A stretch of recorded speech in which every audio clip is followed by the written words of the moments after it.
Pawpaw, Sammy, and alley-bug here. There's my parsley and my green onions have been growing here since dirt. Those were wild onions with a kind of a garlic taste. They're not doing so good. These come out of Arkansas on a hiking trip. They really taste good. Now what I'm gonna do right now is in my vacant, where I've harvested most of my onions, I'm gonna go ahead and plant my garlic. It's January.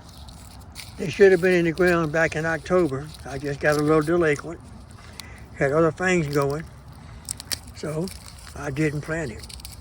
But I'm going to plant it now, right here in this container, because I do a lot of containing gardening here, and on the other end, past my blueberries down yonder, I have 3 more containers.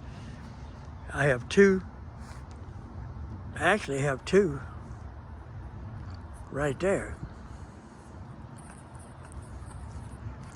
They're kind of hard to see, but they're right there.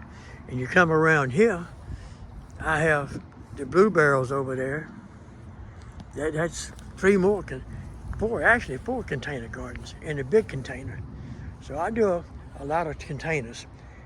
The blueberries have my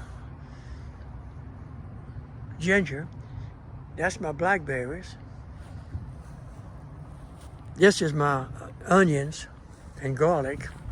And on the other end, the 3 barrels down there, right there, has onions and ginger in those. These over here have wildflowers, but they're easy to contain without a lot of trouble. And I usually cut the bottom out of the containers.